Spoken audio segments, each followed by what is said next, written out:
That doesn't mean anything. Be on the outside looking in if that's the playoff.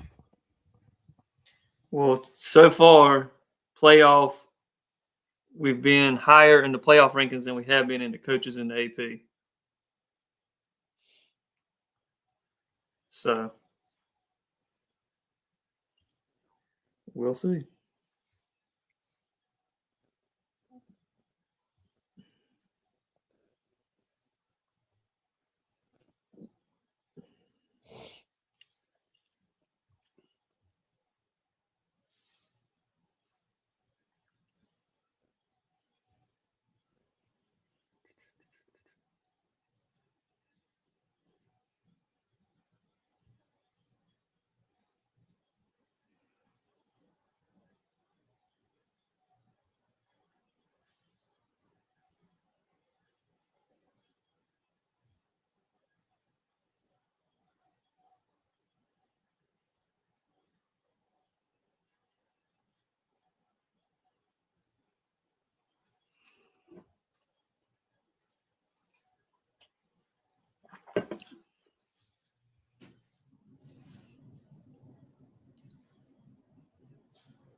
All right, let's go ahead and get started. All right, welcome back to another live edition of Two Guys Talking Sports. South Carolina Gamecocks were victorious in the 2022 Palmetto Bowl, which gives them 2 back-to-back wins on the road against Clemson. I swear, I feel like there was a fight after every game yesterday. Yeah. And somehow I think Clemson found a way to somehow win the day yesterday, even after losing. Still find out they make the ACC championship game, and their quest for a potential berth in the college football playoff is not dead. Yep. So we got a lot to dive into today. We're going to discuss all the other rival games that happened yesterday, get into some Heisman talk, conference championship games preview, and see if South Carolina has a shot at making the and getting one of those at-large bids in the college football playoff. So again, let's just go ahead and get right into it. South Carolina goes into Death Valley. Clemson Memorial Stadium comes out victorious, 17-14. Stephen, was really a great game. It's obviously we won, but it was really a great game. Came down to the wire. South Carolina scored to take the lead, I believe, with less than 3 minutes left. Clemson drives right down the field, and then just a unfortunate turnover gave South Carolina the victory. Stephen, kind of give your thoughts on it before I jump into mine. Yeah, definitely probably the best game as a whole on the day. For maybe that Michigan-Ohio State game, I didn't watch it, obviously, because our game was going on. But overall, yeah, just a great game. Both teams didn't deserve to lose. Both teams did enough to win. But you got to have a winner and you got to have a loser. And luckily for the Gamecocks, they came out on the winning end. Yeah. Got to get honestly, you got to give a ton of credit to both quarterbacks, both Cade and Lenoris. Unfortunately, that mistake at the end for Cade kind of put a sour, I guess, taste to the ending of that game for him. Because really, I think they did a great job. Lenoris' stat line, he went 13-21, 164 yards with 1 interception, 16 rush attempts for 166 yards, 2 touchdowns. Cade went 24-36. 280 yards, 1 interception, 10 rush attempts, and 62 yards for 1 touchdown. Never would imagine quarterback scoring all the touchdowns yesterday. But honestly, man, I think Clemson played a great game yesterday. I think they had their offensive line fully healthy from the most part, playing together in the same game. And they did a great job of limiting our pass rush. And honestly, I feel like South Carolina really didn't make much of an adjustment on it for majority of the game. Yeah, I think that was the most surprising thing to me was how well Clemson's offensive line played. Some of it was Clemson's play calling was get the ball out quick. I mean, there really wasn't much time for a pass rush. There was, a few times when they dropped back, but for the most part, it was quick passes and run games, and then every now and then they would, drop back and throw a deep ball. But yeah, I think that was the most surprising thing to me, especially with how banged up that offensive line had been for Clemson. To come in and do what they did, that stuck out to me probably the most. Everything else was kind of what you expected it to be, with both quarterbacks, both offenses, both defenses. But yeah, that's the one that stuck out to me most was their offensive line play. Yeah, and I mean for teams that had a lot, had a lot of yards. I mean, I believe each team had over 400 yards of total offense and only, 31 points combined between both. Yeah. And I think it just goes to show, that bend don't break mentality. And honestly, I think if Dabo would have his, could have it back, you have in any time you play a game where points are going to be at a premium, take the points. Yeah. For them to go for it on 4th and short like they did, where South Carolina's defensive line, throughout the season has done really great in those specific scenarios and not being able to get pushed off the line. And you give up 3 points. I mean, the same thing happened in the Texas A&M game where Texas A&M was down 10 points and they elect to go for it on 4th and short, don't get it. And you take the points, points because you lose all momentum after that. And I don't get it. And, I know people love to argue with the analytics about, you're down 2 touchdowns, go for 2. Like I still don't understand that concept. Yeah, but yeah, Clemson, I mean, Dabo has to take the points there. I mean, and if Clemson fans think differently, please let us know in the comments what you think. But another big key to me for South Carolina yesterday was the 3 turnovers, but allowing no points off those turnovers. Right. That just speaks volumes to your defense that, obviously you want to win the turnover battle. But South Carolina gave up the ball 3 times, but didn't give up any. The defense picked them up whenever they made the mistakes that they made. Yeah, the interception by Lenoir, I really don't think was his fault. I mean, obviously it was his fault, but for Simpkins to get that unsportsmanlike penalty like he did, was really stupid because it changes the way you're going to make a play call in that specific situation. With Lenoir's fumbling, it's just kind of what to expect from him. Every time he runs the ball, I get super nervous that ball's coming out.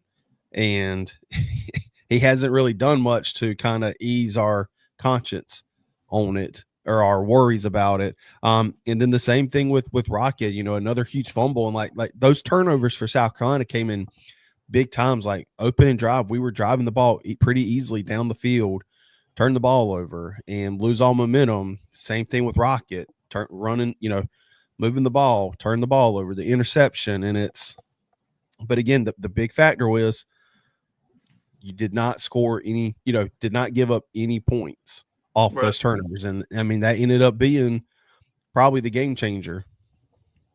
Yeah, it did. And the other thing is most of the time as South Carolina fans, when you have a game like that where you're turning the ball over in these critical situations, when you get to that 4th quarter and it's like, okay, we got the score here.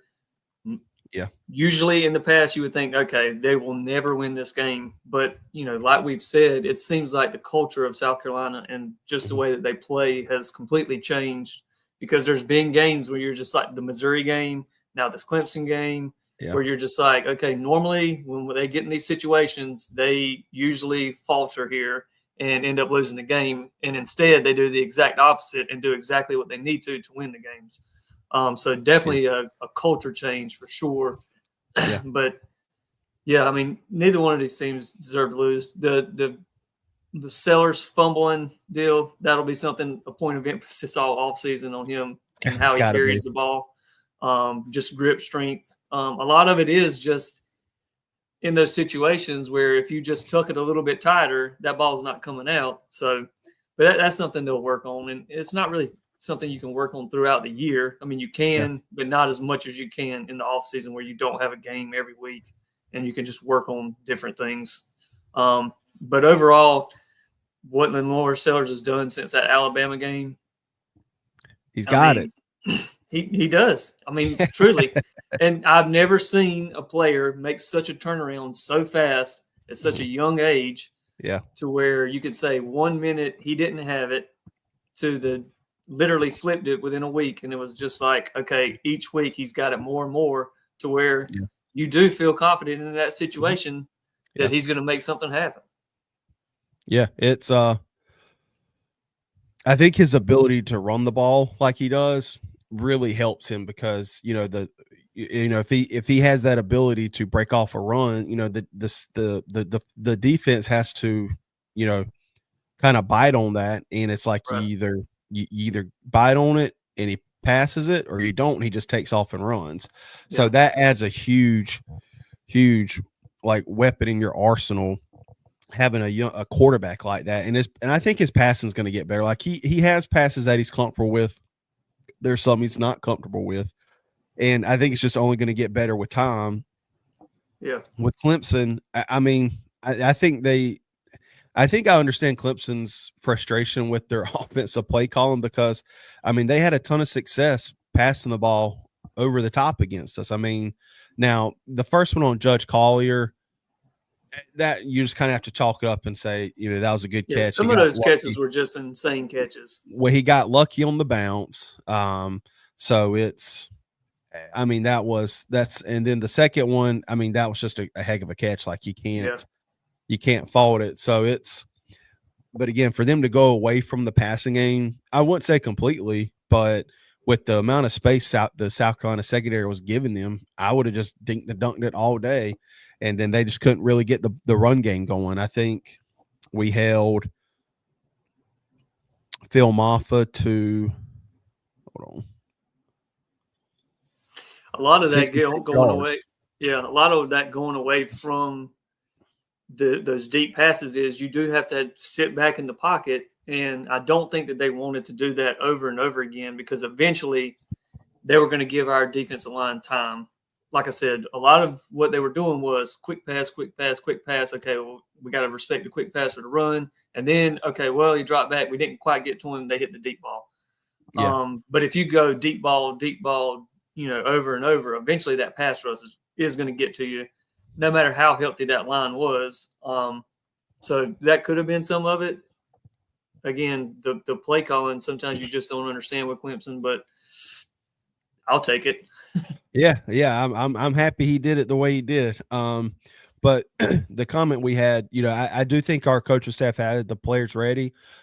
Another thing is we have a very senior heavy team, and having excuse me, especially on the defense. I mean, you look at our front seven, all but one, I think, are going to be back next year. I can't remember if Bam Martin Scott's a senior or not, but I mean, Knight's gone, Debo's gone, TJ's going to be gone. He's not coming back. Right. Boogie, Tonka, Kennard. I mean, that goes a long way, and it's people that you piece together through the portal, but the bulk of our defense have been there for 2 or 3 seasons. Yeah. And so I think that plays a huge factor into it. But again, another big win for the South Carolina Gamecocks. Finished the regular season 9-3. Beamer, I think, has the most wins in South Carolina football history for coaches through their first 4 seasons, which is crazy. We kind of came into this season saying it's do or die time for Beamer. Is he going to get another year?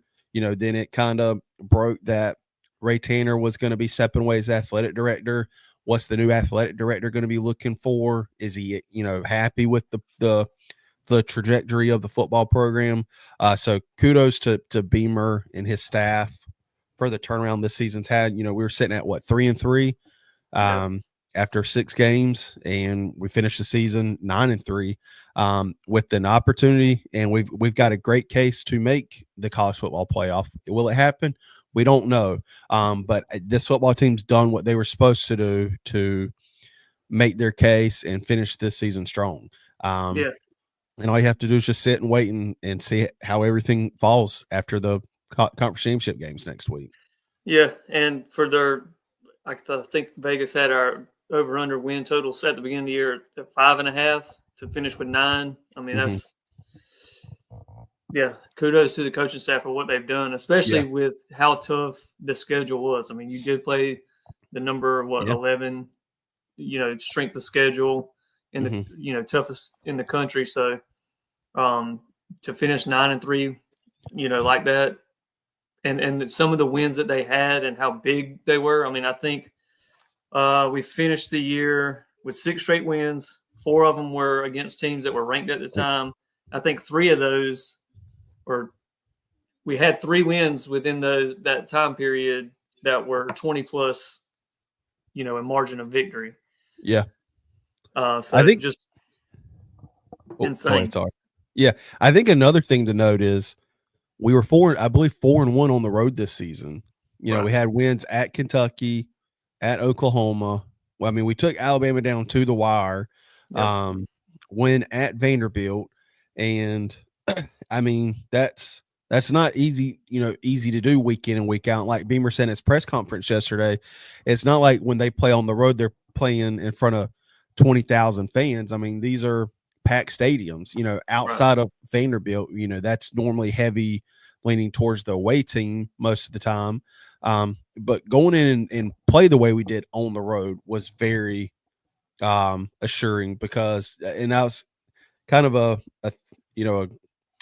strength I think we had going into the game yesterday, is that we do play well on the road, or we have all year. And so I know I had my doubts yesterday during the game. Stephen I think you're purposely choosing to ignore me. Yeah, you were freaking out the whole game. I was like, we were. I mean, I was. We're going to be all right.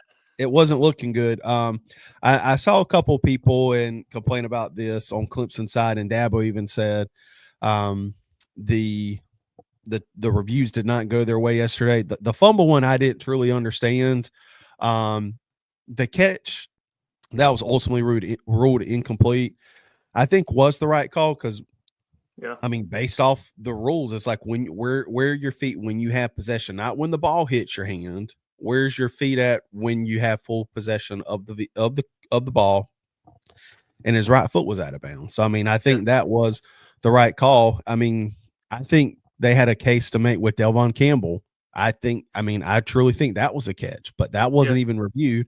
And then I saw a comment, people were complaining about them not reviewing the interception by Demetrius Knight, which, correct me if I'm wrong, Stephen, I'm pretty positive touchdowns and turnovers are reviewed anyways. Like it may not be on the field reviewed, but the booth reviews it. Yes. So yeah, I mean, it was a catch. Like, I mean, what do you want to take an additional 4 minutes to, get the same result? Like it was an interception, and the booth sees it, or whoever that official is, and saw that it was a catch that doesn't need to be reviewed. It wasn't even close. Yeah. The only questionable review, I think, was the fumble, but I can see it both ways. Did he have complete control of the ball? Whatever. Yeah. I mean, it could have gone both ways on that one. Yeah, for sure. Yeah. And then honestly, I think the bad play yesterday for Clemson was that interception. I truly think Clemson got a little bit too greedy, and which, I mean, according to Dabo, they told Cade before the play, either throw it into the end zone or throw it away. So he was never supposed to throw it to the check down. Yeah. If that's the case, don't even have a check down for him. Keep Moffa in the backfield blocking. Don't even give him that option. And that was one of the few times we got pressure on him. And when you get the pressure on you, like you don't really have the time to fully process everything. And I mean, he threw it. It wasn't a good pass. So, but again, I don't know. Like, I think I'm on the minority side of it. where I love how Beamer and Dabo have such great respect for each other. It's not like what you see from these other games where it's just like, I don't know. It's like your enemy's on the field during the game, during those 60 minutes. But then after the game ends, like it's just, I feel like it should be all respect at the end of the day, where it's like, and I think it starts from the top. Like it starts with your coaching staff. It starts with your head coaches. You look at the Texas A&M game last night. Sarkisian put a quick halt on anything that Texas was trying to do after that game. And, I think there was a little bit of kerfuffle going on after the game between Carolina and Clemson. But it was never anything where it got out of hand. And that's another risk you run when you have fans that are allowed to go on the field after the game, where did you see the video where I think it was a Carolina fan getting in the face of like a Clemson fan and he kind of hit his phone? Yeah. And that's why and we've talked about this. Yeah, we've talked about this multiple times. When you put, people that just came out of a highly emotional game where they were just running into each other, and then all of a sudden you have this, ridiculous kid out there talking trash to you, putting your phone in your face, like you're going to get a reaction, and, it's not going to be a good one. It's really tough for those guys to keep their composure in those situations. And that's why we've said it many times, like the fans on the field, it just isn't a good idea sometimes. No. And again, I'm on the Clemson player side. Like, it's that old saying, like, F around and find out. And that kid almost found out yesterday. And again, like, I may be in the minority. I don't think they should be allowed on the field until after the players are gone. Right. Because stuff can happen, and it's a recipe for disaster, and it's a ticking time bomb. And one of these days, especially in these rival games, something's going to pop off. Like, it pops off between the players, but when you got the fans involved, especially like drunk college kids, like I don't think if it's grown adults doing it, like they're a bunch of losers. Right. But majority of the time it's these drunk college kids that trying to get their 5 minutes of fame, trying to get a reaction out of these players. I think the players should be able to do whatever they want to. Right. Yeah. Initially that kid did instigate it. You put your phone in his face. So, you instigated this situation. In a like, I think it was a D lineman for Clemson. Like he grabbed him and was throwing him off. And like, the kid was like, what did I do? Like, you know exactly what you were doing. Like, cut that crap. I can't stand that stuff. It has, like, again, there was like one like black mark or black eye on this rivalry where it was like, I believe Lou Holtz's last year, where they actually had a fight happen. It was like on the eve of, or like a day or two after when it happened, like the Mouse and the Palace happened. I don't know. I can't stand that. Like and we'll talk about the rest of the games here in just a second. But overall, I think it was just it was a great game. And, it sucks that both teams, one team had to lose. But again, it wasn't really such a sour day for the Clemson Tigers. Because like I said, Syracuse took care of Miami, and they are in the ACC Conference Championship game. Even though Clemson lost the game, they ended up with the best chance of getting into the playoffs. Yeah. That's how it shakes out sometimes, unfortunately. Yep. Anything else on this game before we move on? No, just happy to get another win over Clemson.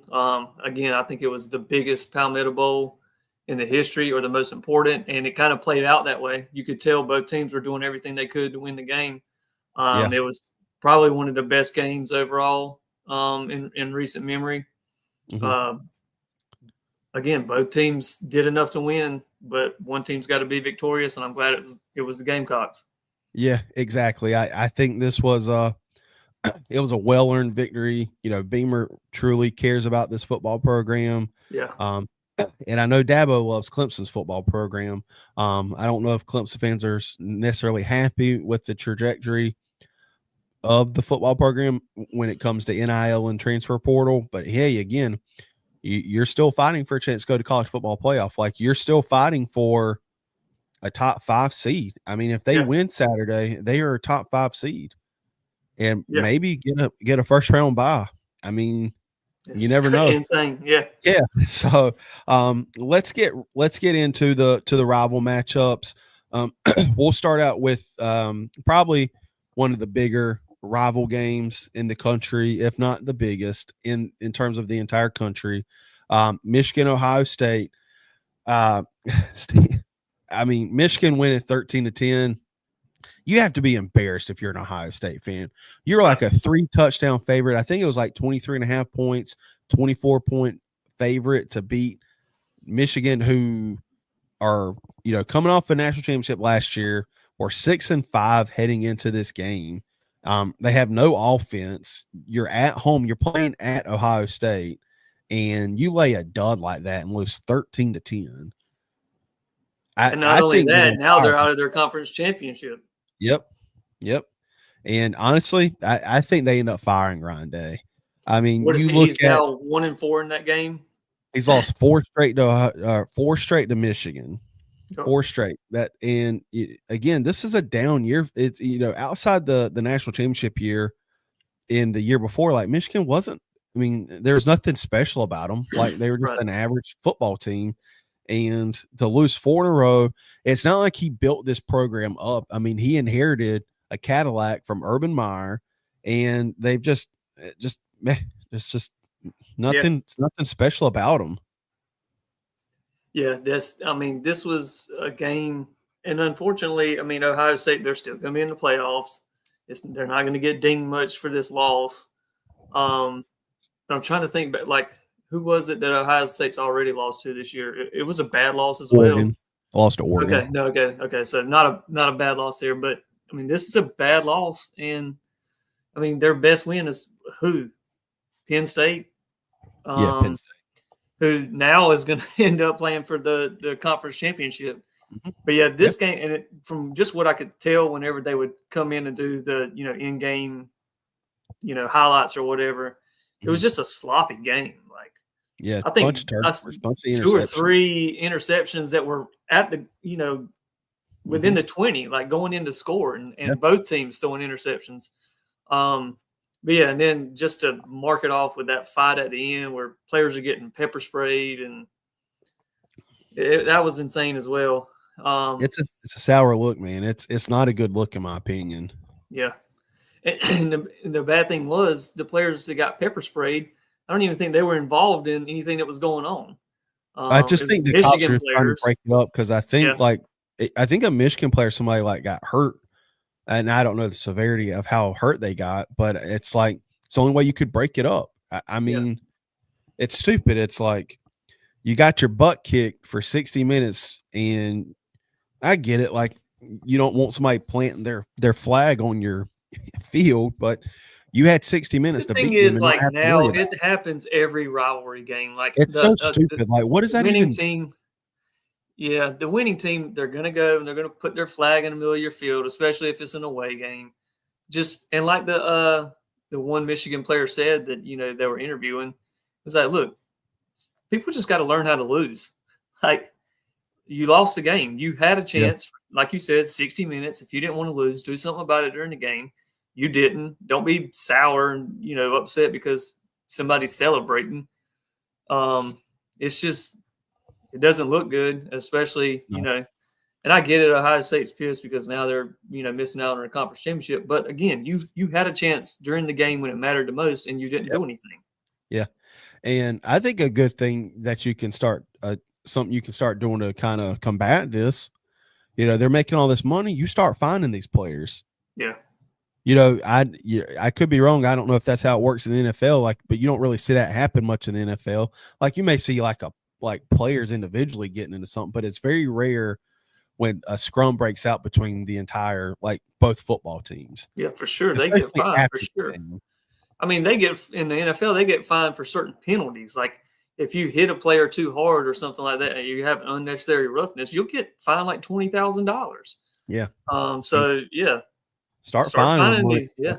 If they want to be professionals and make all this money, then you should, punish them, by taking away the money. Yeah, or it's like, they're suspended for a game or something like that. If it's the last game of the season, if it's something where they play, if they're able to play next year, they're suspended for that first game. I mean, it's stupid. Like it happened in mostly every game yesterday It did. in Yeah. terms of big rival games. And it's stupid. Like I don't get it. And 9 times out of 10, it's players starting it that don't even play.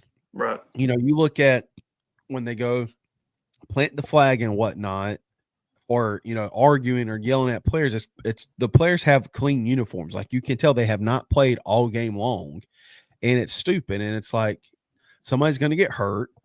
And again, if it was a true fight that broke out, you could be eliminated from the playoffs like that. I'm sure that could potentially happen.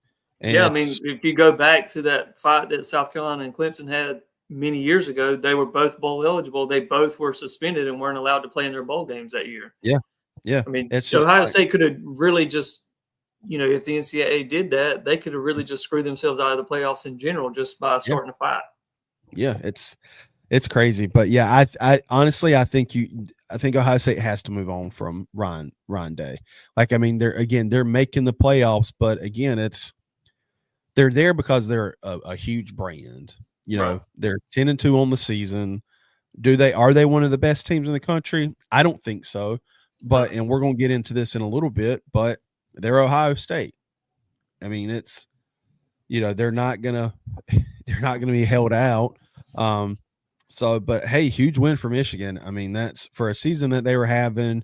I think a lot of Michigan fans were not even really paying attention to that game yesterday or had any plans to watch the game, and I don't think they ever imagined coming out victorious 13-10. But that's rival football. That's Big Ten football. And I think it just shows the direction. Like, Ohio State's really not that good of a football team. And, I agree. Let's jump into an exciting game on Friday night. Georgia Tech, 8 overtime game. Georgia winning 44-42. I don't know what to make of Georgia. I really truly don't. I mean, they're not a consistent football team, but like when they're on, they're probably the best football team in the country. But it's just majority. They don't do it often. Yeah, more times than less, they're not that consistent. That's not the team you see. I saw a Georgia page or someone that covers them tweeted out, when Georgia plays, to their ability on both sides of the ball, they're the best team in the nation. Mm-hmm. Unfortunately for Georgia, they've only done that for about 6 quarters this entire year, where both sides of the ball are playing up to their level and capability. And that's the thing. They're just very inconsistent. Yeah. They're finding ways to, scratch out some of these wins. But, I mean, really and truly, Georgia Tech. And look, the week before, I said, hey, don't take that one off your card. Georgia Tech beating Georgia. Yeah. The way that Georgia was playing, the way that Georgia Tech has beaten some teams this year, I knew that they were going to go in there and give them a fight. And really, Georgia Tech deserved to win that game. I mean, that quarterback, I mean, he had the game of his life. And that kid, I mean, he's just got balls of steel. Yeah, he does. And to do it on the road in Georgia, like, I don't think Sanford's the toughest place to play. But when you have a night game, it is vastly different than playing a 12 o'clock game. And luckily, going back to South Carolina, majority of our away games this year have all been like noon kickoffs. And, Clemson's not an easy place to play, but it's very different at a noon kickoff compared to a 7:30, 8 o'clock kickoff. It is. Do we come out victorious playing at night yesterday? I don't know. And it makes a huge difference. But Georgia found a way to win. Those the overtime rules, I think, are kind of crazy in college football, where after a certain time you just have to start going for 2. Like, there's no running plays. You're just running one play. Huh? I like it. I like just that. All right, we're gonna give you 2 rounds of this, and then we're gonna say do or die every play. Yeah. I mean, honestly, I think they should adopt the NFL, where it's just like you play a quarter, and if a team scores a touchdown, they win. Well, now it is in the NFL. The other team does get a chance. Team gets a possession. Yeah. Well, excuse me. If the first team scores a touchdown, the game is over. If the first team kicks a field goal, the other team gets a chance. Yeah. Yeah. I think that's a good concept, and I think it makes it more interesting because I people do are like the getting do or die though. I mean, that draw. I mean, that keeps you glued in. yeah, I mean, it's people a were one getting play for your season. people were getting on Kirby Smart because he was called. You get a timeout for every overtime, so it's not like it adds on. So Kirby Smart was letting Georgia Tech line up, and then he's calling a timeout, and that's smart. That's smart. I mean, it's exactly that. You got it. You're going to get another one if it goes to the next round. So why exactly. not? Why not use it? But again, it's Georgia's locked into the SEC championship game. They are locked into the college football playoff. They're going to be one of the 12 seeds, regardless if they win or lose. And Texas is locked into the college football playoff as well. Yeah, the SEC championship game only is a matter of seeding at this point. Yep. Both of those teams are in.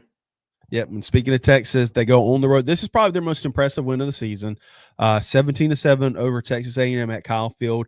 I think this was a really big win that Texas needed to get on their resume.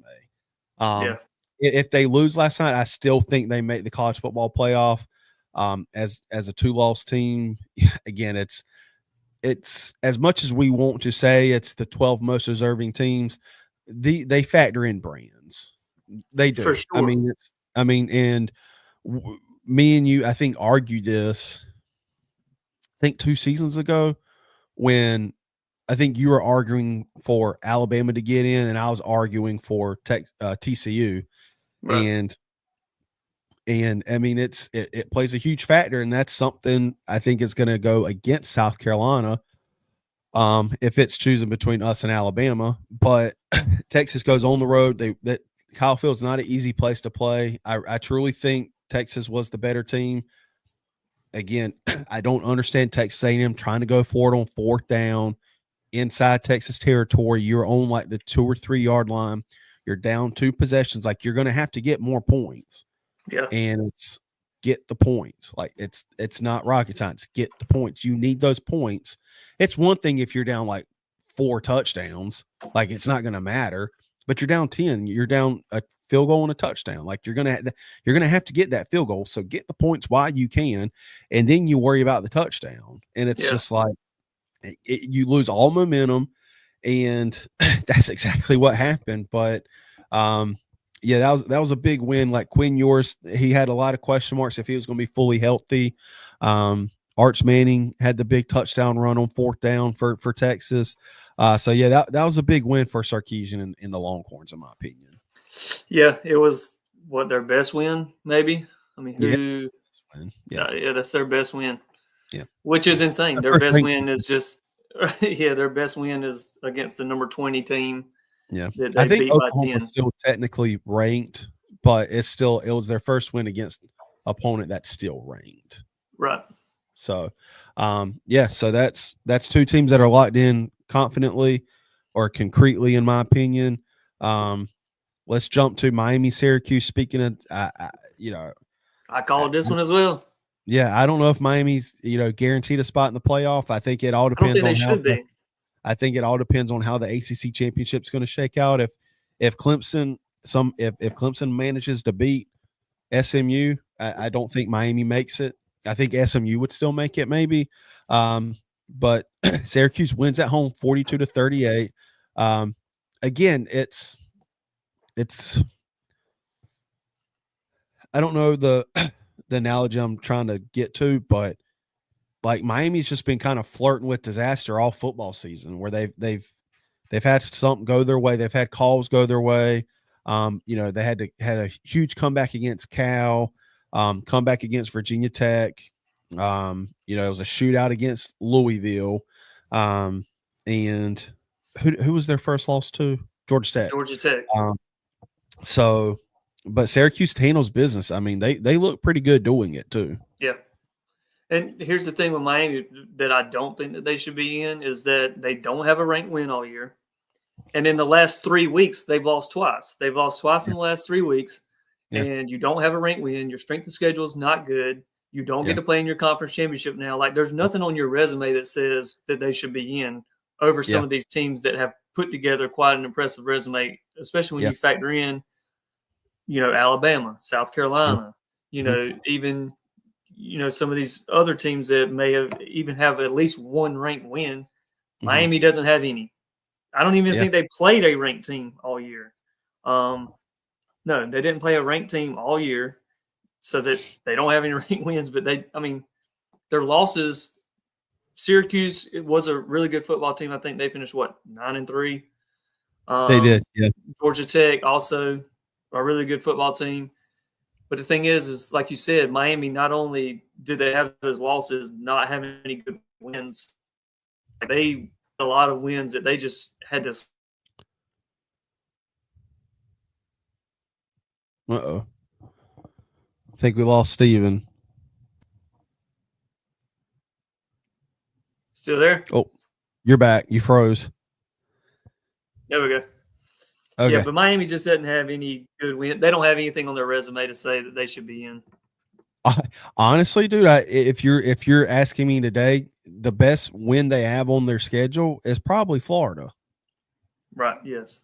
The way Florida's looking, even though that Florida wasn't the Florida that they are now, even when Miami beat them. But if you just looked at it as a whole, I guess now you could probably say that. But the way that Florida was looking at the beginning of the year is not the way that Florida was looking now. No, yeah, and that's what I meant. Like the way teams are looking today. Yeah, Florida's probably their best win. So, but I liked how the Syracuse head coach shouted out Dabo after the game. Yeah. And it's true. I mean, they need to be thankful for Syracuse, because without that, Clemson's probably doesn't have a chance to get into the playoffs. Where now they have. If Miami would have won, Clemson season would be over. Not over, but they would not be making their playoff chances would have been over.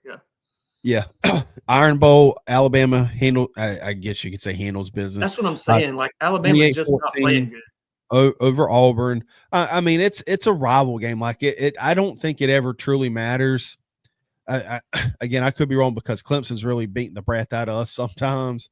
I think you're just like, especially the Iron Bowl, like it's very rarely ever going to be a blowout in terms of, one team just completely dominates the other. But again, Alabama, they moved to, improved to 9-3 on the season. Big win. And then the last one, and we'll get into kind of the drama surrounding this one. I mean, there was a fight, almost breakout after the Alabama-Auburn game. It's so stupid. But NC State 35, North Carolina 30.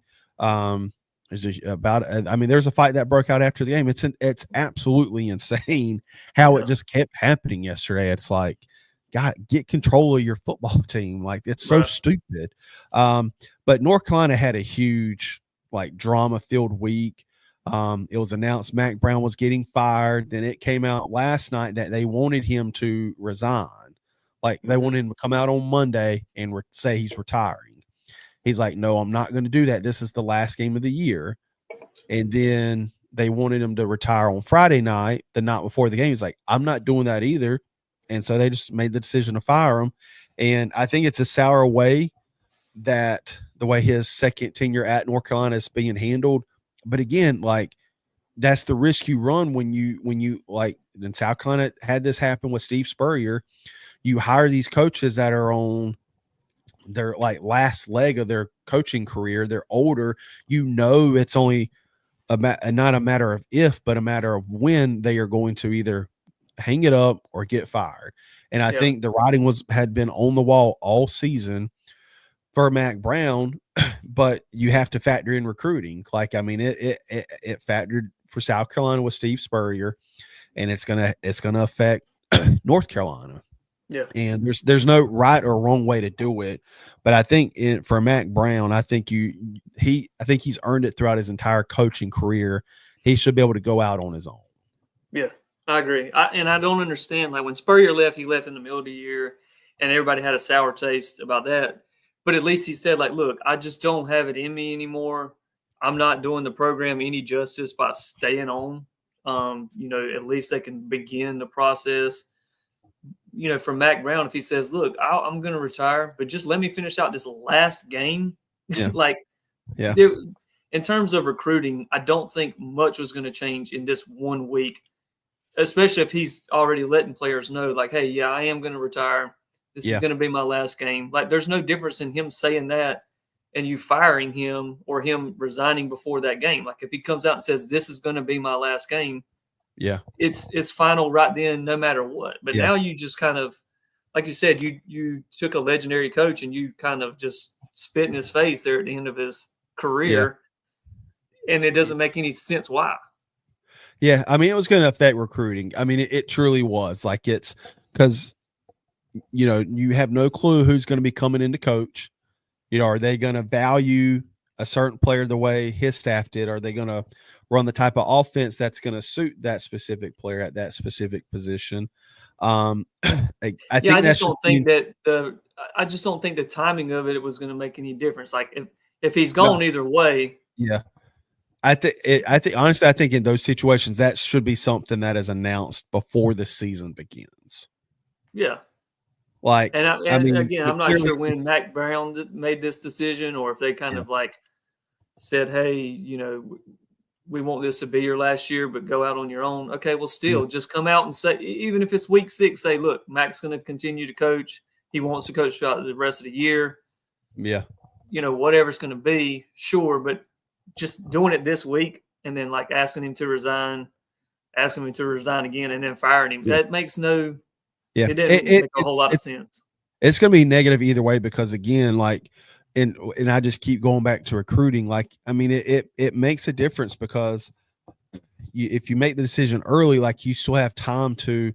I don't know. It's because the new coach staff has to like make relationships with these players pretty quickly, and in this era of like NIL, like, teams are just chomping at the bit, and even pre-NIL era, like whenever something like this happened, or if there's even inklings of rumors that it's happening, these coaches on these opposing teams are telling the recruits that. I mean, they did that against South Carolina during the Spurrier and Muschamp era. So, I mean, the thing is like, are they promoting from within, or are they going to go hire? Because you're not going to go and hire a new guy this week. So, in terms of recruiting, I guess they could have, but. So then that would have been, I don't know. It just seems like a whole lot, especially on the last week of the season. The early signing period's coming up pretty soon. So it's like you got to get them in there. And then another kind of coaching carousel, Gus Malzahn stepping down as the UCF head football coach is going to become the offensive coordinator at Florida State. And that's just the way I think college coaching, or especially head coaches, are going right now, where it's, you know, there's a lot more than just coaching, and you have to act and serve as the GM. You've got to worry about putting together a high school recruiting class. You've got to get them situated with NIL. Then you've got, you know, 80 plus players coming to you saying, hey, I want to be compensated, or, hey, what can we do? This isn't working. I'm thinking of transfer. And it's just like, it's crazy. And I think some coaches are just tired of dealing with it. Like, the money's not worth it, and it's not something sustainable, especially at the smaller schools like a UCF. And like, you can say Chip Kelly with UCLA, I think he was going to get fired anyways, one way or another. But yeah, I think it's just the trend you're going to see, especially at the smaller schools, because, you know, these bigger teams are just going to come poach your players anyways if you're having a good season. So it's crazy world we're living in. It's not going away, but I think something has to be done where these universities need to have like front office staffs now, like a GM, like piecing together these football rosters. Yeah. So especially for those older coaches like Gus Malzahn, you know, they don't want to deal with it anymore. Like, let me just go get paid, be an offense coordinator. And I mean, they still have to do the recruiting and all, but as far as like the overall dealing with it, they don't have to deal as much with that. Bag. Right. That's not their bag. Exactly. So before we get to the conference championships, where do you think South Carolina is going to be when the college football playoff rankings come out Tuesday night? I think they're going to stick them at 12. We came in Saturday at 15. We beat the number 12 team, and then 13 and 14 jump on this. We're Alabama at 13, Ole Miss at 14. Yeah, I think you definitely Clemson's going to fall. I think Clemson's going to move to 15. I think Ole Miss is going to stay at 14. I think we're going to be at 13. Alabama at 12. And a lot of it just depends on how they handle like Ohio State. How far do they fall? How far does Miami fall? Does Miami fall? What if Miami falls to 13 and I think you put Alabama 11, South Carolina 12, something like that? Or I think teams in the top 10 are just going to like switch places. I think the 11 and 12 team is going to come down to South Carolina and Alabama, and it's going to come down to if they value brand or if they value who's playing the best. What did you say 2 years ago? They valued the brand. Well, but they didn't. But that's the thing, that they didn't. They put TCU in over Alabama that year. Yeah, TCU was undefeated. So the only thing we have, let's say roles are reversed. Let's just say South Carolina barely beats Alabama at home. South Carolina kind of tiptoes the rest of the season, has, the losses that Alabama suffered. But just say Alabama did what South Carolina did, and they put go Alabama in 6 in a row. Yeah. They put them in. That just goes to show you sometimes they do value brands more, especially, and it's going to affect us, the head-to-head matchup. I mean, Alabama beat us. You can argue who's playing better at what point, but when there's no difference in the record, they're both 9-3. Mm-hmm. Okay, and who's won head-to-head? I think it's just going to go against us this year. Do I agree with it? No, because I do think we're probably one of the better teams. We're definitely a top 10 team in the country, in my opinion. Yeah. But again, the committee has and Beamer even said it in his press conference last night after the game, like the committee has a difficult decision to make. And it's one of those wonky years where there's really, between these 2 lost teams and these 3 lost teams, like what's separating them? Like, right. And I feel like there just has to be some type of criteria that you have to follow to a certain degree, because let's just say, for example, a team's a 4-loss team, but they won, I don't know, let's just say they started 2-4 on the season, and then they knock off 6 wins in a row to finish 8-4, and they're playing hot, like they beat ranked opponents, but you can't penalize somebody for winning their regular season games. Like I'm more referring to SMU, because SMU, I think they could potentially be in, unless they just get absolutely manhandled by Clemson in the ACC championship game. But again, it's that's like the question is who is the locks? Yeah, who is the locks no matter what happens in conference championship play? Here, it's definitely Oregon. Here, I've got some tweets pulled up. And clearly this are people's opinions. So, right. You have to take it with a grain of salt. But this is Brad Crawford from 24/7. He said 12 college football playoff locks after rivalry weekend in no particular order. So you got Oregon, Texas, Georgia, Tennessee, Notre Dame, Penn State, Ohio State, the Big 12 champion, the Mountain West champion, and the ACC champion. So that leaves 2 spots available. And so you have to factor in Indiana, SMU, if they don't beat Clemson, Miami, Alabama, South Carolina, and Ole Miss. Yeah, I don't think Ole Miss should. I think that they kind of played their way out of contention. I mean, even the Egg Bowl, it's not like they came out and dominated Mississippi State. Mississippi State's won 2 games all year. Mississippi State. What do you do? What do you do with SMU is going to be a big question. Is if they lose to Clemson. I guess it may depend on how they lose. If they lose, if it's a close game, do they still stay in? It's the same thing with like Indiana. I don't think that Indiana's done enough to be in here without at least playing in their conference championship game, which they're not. No. So I just don't think Indiana's done enough to have the argument, even though there's teams like Alabama and South Carolina that's lost more games than them. They've also won more important, more, I guess, ranked wins. They've had, tougher schedule. They've built a better resume, even though they've lost more games than Indiana. So I would put them in the same boat as Ole Miss. They didn't really do enough. Yeah. So it's But really again, going to come down to how many teams from the SEC are you going to put in? Because even if SMU loses, could you potentially put in both Alabama and South Carolina? yeah, and I think ultimately it's And going that to boil might down. deal with what do you do with Miami? Are you going to put Miami behind Alabama and South Carolina when the rankings come out, or will they still be in? Yeah, we'll have a better understanding after the rankings come out Tuesday. I mean, because here's and the thing too: is if Clemson does win, then when you get to that final ranking, if South Carolina is sitting at 12 or 13, you're going to have to say, okay, their last win was against a team that is automatically in this thing. yeah, Alabama doesn't have yeah. that.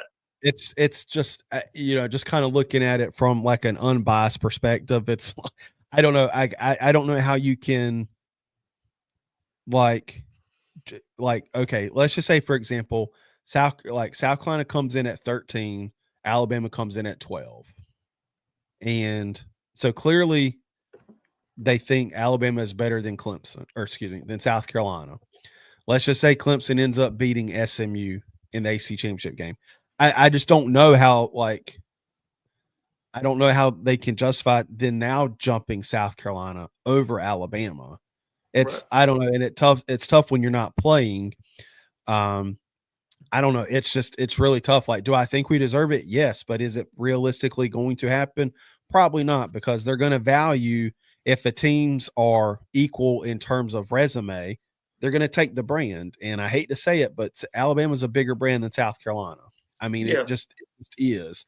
And Jay, to kind of answer your question, I don't know, man. It's there's no set formula, so it's just all opinionated based. I mean, Yeah. it truly They is like definitely has worse. Alabama automatic has bid. worse losses than South Carolina does. Yeah. If you look at South Carolina's losses, they have one bad loss. But we also lost to LSU. Alabama beat the breath out of LSU. Now, we also did not have our starting quarterback for the second half of that game. Which was a had big deal for the committee last year with FSU, was not having their starting quarterback. But we had a bad loss to Ole Miss. So, and I don't know. Like, it's just realistic. I just think they're going to take Alabama over us because of They've got Alabama at 11 and South Carolina at 13 in the AP poll. But again, like I've said, Arizona State. I mean, they're 10-2. I mean, but they could potentially lose and be out, not get in, because they still got their. Yeah, but again, if they're ahead of us, like I don't think if you're in a conference championship game, I don't think you should be punished. Like if Arizona State is ranked ahead of us in the college football playoff and it's a close game, I don't see how they punish them by if it's something where you're talking a college football playoff berth, I just don't see us jumping Arizona State unless they just get I think that they've kind of stuck that Big 12 team there because if Arizona State wins their conference championship, that's probably around about the seed that they'll get either way. Or do they automatically get a top 4? It'll be a top five. So basically what they're saying is we think that Arizona State's going to win, so we're going to go ahead and slot them into the top 12 seeds. They would technically be here in a top 5, but, we're going to rank them at 12. Because you look at it, I mean, as of like right now, because this is all based off the rankings from this past week, Iowa State's 18, Arizona State's 16, and they're both 10-2 teams. Now, where they're going to be come Tuesday, who knows? If they're behind South Carolina and one of them wins, that is one of those top teams that are going to be an at-large bid that are going to probably get in over South Carolina. It may not even come down to just choosing us or Alabama. And it's like, but the thing is, you got Georgia and Texas. Those two teams are going to make it. Penn State, Oregon, those two teams are making it. So no matter what, that's 4 teams right there. SMU, Clemson, I don't know. Like Clemson or SMU is definitely going to move up in the rankings. They're 8th in the AP. Who? SMU's 8th in the AP. Indiana's 9th. Unless Clemson just beats the absolute mess out of SMU, SMU's making the college football playoff. You can't really penalize somebody that make it to their conference championship game if they're in the ranking, like to make it. If they're on the outside looking in, that's different. But if they're within one of those top 11, 12 teams, and it's like Clemson may win by a field goal, I don't see SMU dropping out. I don't like. I think that they just got the way that they're basically saying if you make their conference championship and you're within, within the top 12, you're automatically in no matter what happens in that game. You can't penalize somebody. You can't penalize. It's kind of crazy if you have a team. Let's just say that Texas and Georgia were both 10-2, and they're ranked 11th and 12th, and then you have an Alabama or South Carolina at 13 that's 9-3. Okay, one of those teams is going to lose that game. So you're telling me that they're not going to fall at all at 11 and 12. Now I get it if you're, they're 2-5. That's one thing, because even if the, 2 falls 6 spots, they're still within the top 8. I get that, but you got a team like, eventually they're going to have to decide how they handle these conference championship games. Like if you're automatically saying these teams are locked in no matter what happens in that game, don't even play it. What's the point? Yeah, well, it's seeding, so you got home field advantage, right? But just be the top 12 teams. But it's like Lane Kiffin said, people gave him a lot of crap for it. He's thinking like some of these teams don't even want to play their conference championship games because, again, I don't think any team, I don't care who it is, you should not be rewarded unless if Georgia and Texas hypothetically were 10-11 or 11-12 or whatever, and Georgia's 11, Georgia's 12, and Texas beats Georgia by 5 touchdowns, you might have an argument there. But if it's a close game, I don't see how you can punish or reward the team for just not even playing. It's one thing if they're on the outside looking in, or if it's just a complete blowout and there's it's like this. So Boise State, they're 10th right now in their in the AP. They were 11th. If they lose their conference championship game, they'll be 11-2. But they're sitting at 10 or 11, so they just don't fall at all because you played in your conference championship game. You're automatically in no matter what happens. I just don't think that the Mountain West would get 2 teams. Yeah, I mean that's a good point. But again, I don't know. Like I truly just don't know. I don't think how far unless you just get absolutely manhandled. I don't like if it's a 1 possession game. I just see how you can reward a team, no matter who it is, for just not even that are just sitting at home. Yeah. I don't know. It's just tough. I don't know. I mean, Arizona State. If they make that jump from 16 to 12, some of these teams are making huge jumps and they're not beating anyone. Like, who had the best win in terms of ranked versus ranked? It would have been South Carolina this week. They played the highest ranked team where they were ranked. Besides, who? Nobody else. There wasn't but 2 or 3 ranked games. Arizona State's got a pretty decent resume. If you're looking at when they beat teams like what I'm saying is they won yesterday to take them from 16 to 12 and jump a team where number 15 beat number 12. And you're going to say, okay, this team that was behind them jumped them. I don't think they will jump South Carolina. I could be completely wrong in this week's rankings. I think South Carolina is going to jump Ole Miss, and Clemson is going to fall directly behind Ole Miss. But I think you're going to have South Carolina at 13 and Alabama at 12. I think that's the way it's going to go. Yeah. And again, excuse me. We South Carolina definitely has the better win this past weekend than Arizona State on the road against the number 12 team. They got a better win than Alabama. Yeah. So, but again, it's the head-to-head in Alabama. It really does. That is literally the only thing that Alabama has. But look at their something. It does. How much does it weigh versus how you played the last 6 weeks? How many ranked wins do you have? When's the last time you lost? Like, there's so many things that South Carolina can point out, and then all Alabama can say is, "Well, we beat you 8 weeks ago."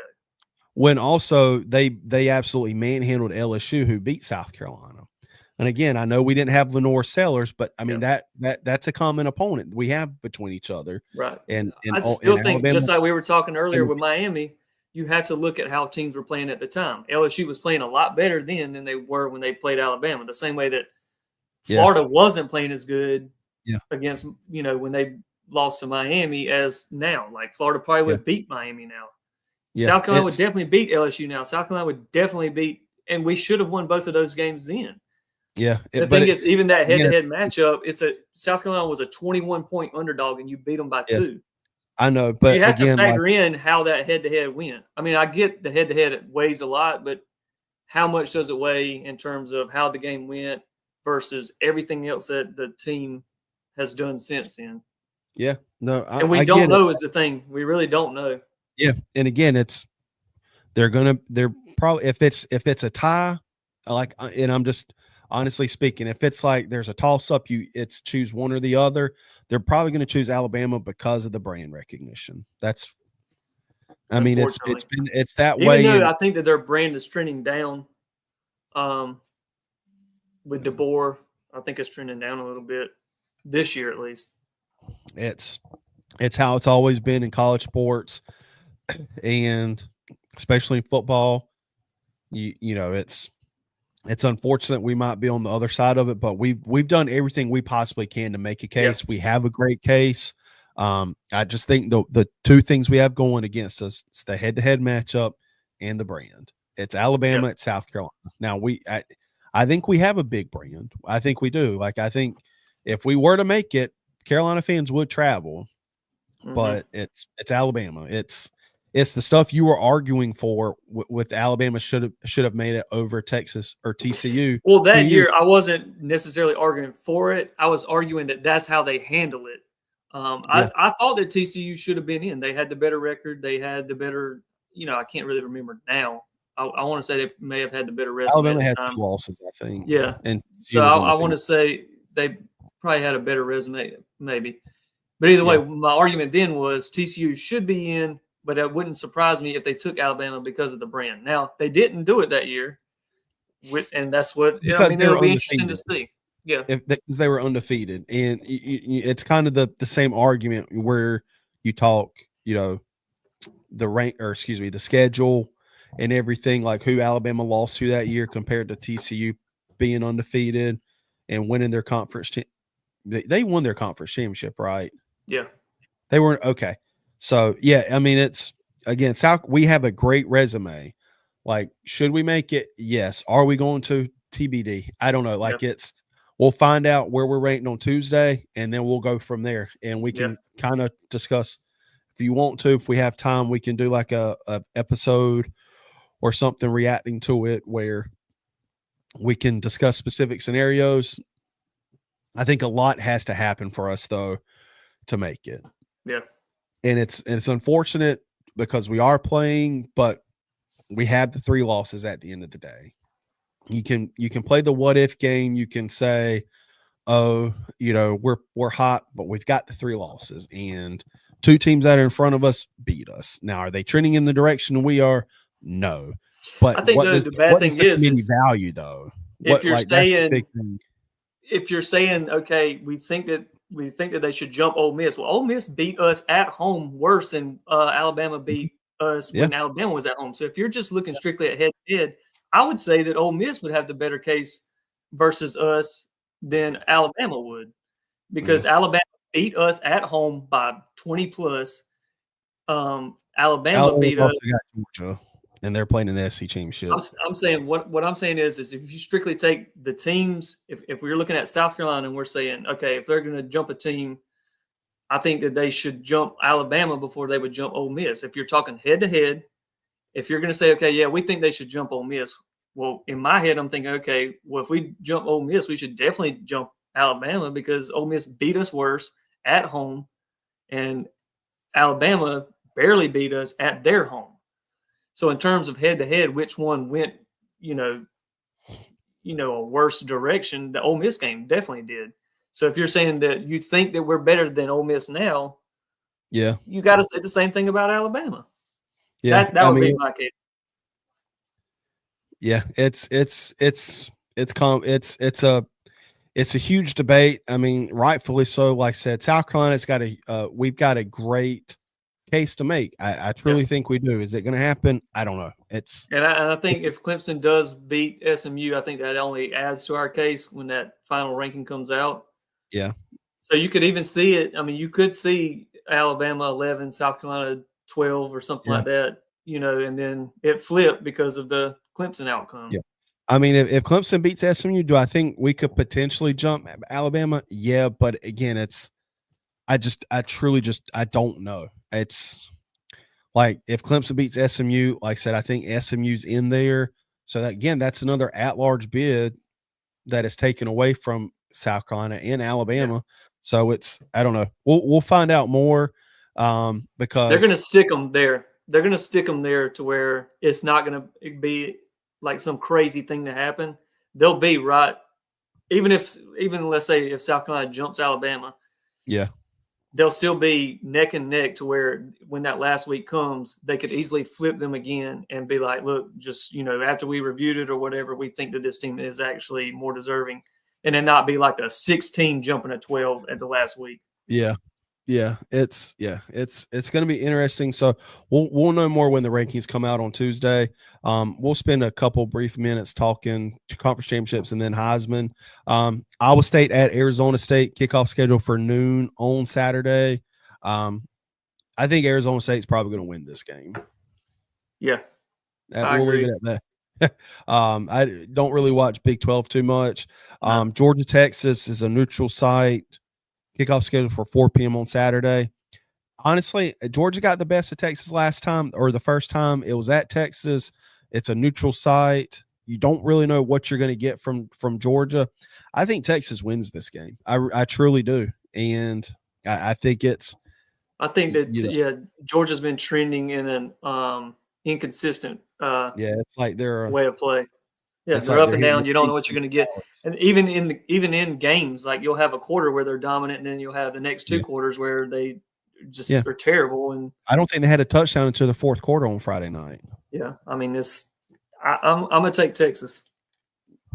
And then Big Ten championship scheduled for kickoff 8 p.m. on Saturday. Big Ten and AC championship kicking off at the same time. I think Oregon wins this one. I think Oregon's probably the best team in college football. Penn State, I just don't know. I mean, they benefit from playing kind of a weaker Big Ten schedule. Their one, I guess you could say, big opponent this year was Ohio State. They lost that game. I mean, they did beat Illinois, but again, then they barely beat Minnesota, and so I think Oregon wins this one. But again, you just never know. It's a neutral site game. And then the last one, Clemson, SMU. I think SMU is going to beat Clemson. I don't know.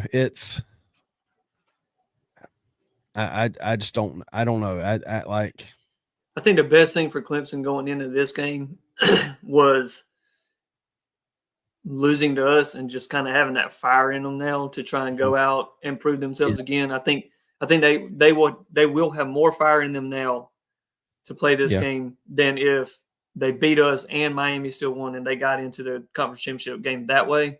Yeah. I think now the way that they ended up losing to us and just the sheer fact that they lost their last game, now you got a chance to go out and prove yourself one more time and get that automatic bid. Very rarely in my life am I ever going to say this, but I want Clemson to win this game. Yeah. If we're just talking strictly how it will help South Carolina, I'm pulling for Clemson. I want Clemson to win. But my only hesitancy is when Clemson's played in games where they've played opponents that were either better than them or at level playing fields, they struggle. They struggle to score points. SMU scores points, and I just don't think Clemson has shown this year when playing better teams. Now, Clemson has shown the ability to score, but they are against lesser opponents that they should be scoring against. But when they face the Louisvilles, they face the Pitts, they face South Carolina, it's not something where it was like a 50-point scoring fest. So SMU can score. So I think SMU is going to win, but I do want Clemson to win because that'll only help bolster our resume to potentially jump Alabama. Yeah. if I depending agree. how the rankings look heading into next weekend. Yeah. But that game is kickoff scheduled for 8:00 Saturday on ABC. As of right now, SMU is a 2.5-point favorite, so basically a pick 'em. And it's played at Bank of America Stadium where the Panthers play. So some good games next week. I know I'll be watching them. There's a lot to kind of get into, or a lot that can happen, because if it's something where these underdogs win, I think the ones to watch the most for are the Big 12 and the ACC. The Right. Big 10 and SEC are already, those 4 teams are already going to be in there. So like that Right. that's just seeding wise. But the Big 12 and ACC, I think, have real implications on these teams trying to make a case for being an at-large bid on the outside looking in that are not already in the top 10. So we'll see. Since the regular season is over, I did kind of want to talk Heisman. Uh-oh. That didn't work out. I saved the overlay the wrong way. Oh well. So I didn't do it transparent. So let's talk Heisman a little bit for just a brief few minutes. I think this is one of the years where you truly there's been nobody that's really had that quote unquote Heisman moment. Yeah. I think Travis Hunter's probably going to end up winning it. Do I agree with it? Probably not. I think it should be the running back from Boise State, but it's Boise State. Yeah. I mean, Genty's got over 2,000 rushing yards, 28 touchdowns, but Travis Hunter, he does play both ways. He's definitely better on the offensive side of the ball. I mean, he's got over 1,100 receiving yards, 14 total touchdowns, 31 tackles on defensive side with 4 interceptions. Cam Ward, and I'm just looking based off who articles had people potentially being the front runners. Cam Ward for Miami, over 3,700 passing yards, 34 touchdowns, 7 interceptions. Dylan Gabriel, which I don't think he's really going to be much anymore. He's got over 3,000 passing yards, 22 touchdowns, 6 interceptions. I really think it's going to be between Travis Hunter at Colorado and Genty at Boise State. Yeah. I think it's probably going to be Travis Hunter winning it. I may not necessarily agree with it. It's just, I think he's a dang good athlete. I don't think anybody's arguing that. But he wasn't even, I don't think he was even a finalist for the Jim Thorpe Award. He wasn't a finalist for the Bolitnikoff Award, I don't believe. So it's like, that's the thing is, like, he plays both ways, but he's not elite at either position. And I just think like he's Saturday, on the offensive side of the ball. Here, just as the last ditch, showing, they kept him in the game. I mean, they were throwing touchdowns to him at the end of the game when they were up 40 points. Like, you're just at that point, you're doing everything you can to make sure that he tries to win this Heisman. Oh, yeah. And I mean, Genty had a chance to do that at the end of their game. They had a chance to hand him the ball 4 times, but they didn't. They did what they needed to do to solidify their win instead of trying to solidify him the Heisman. Yeah. So, it's going to be interesting. There's just, you knew last year it was going to be Jaden Daniels. Like, you knew it was going to be him. And it's just one of those years where, like, it's usually reserved for probably the quarterback on the best team, as long as that quarterback is doing good, or the best player on the best team. Unfortunately, it didn't work out like that last year, just because Jaden Daniels, his season was just too good to ignore. And then the top teams in the country don't really have that kind of player, that kind of playmaker. And so, Oregon, nobody really sticks out. Texas, no. Ohio State, definitely not. Georgia, no. SMU, no. So it's going to be interesting. I think this is, it's probably not going to get much hype this year, just because there's nobody that you can definitively say that person is the Heisman Trophy winner. Right. I agree. Speaking of Genty, though, fun fact, he has the most broken tackles in college football. The person right below him is Lenore Sellers. Yeah, I think Lenore's broke like 18 tackles yesterday. Insane. So but we'll have our so tomorrow night around 7 p.m. Our video for the recap and the PD game with highlights and pictures and everything will be on our Facebook channel at 7 p.m. tomorrow night. I swear, I hope it doesn't get taken down for copyright. But it's I don't know that we'll wait and see. We'll have our high school recap episode drop in 7 p.m. Tuesday night on our channel. Not much to discuss. Dylan unfortunately lost. Lakeview advances to the Lower State Championship game. So a little bit more to get into, kind of a shorter episode this week. And then maybe we can, do a recap episode discussing the most recent college football rankings if we have time, and kind of how to look for South Carolina and Clemson around here. Yep.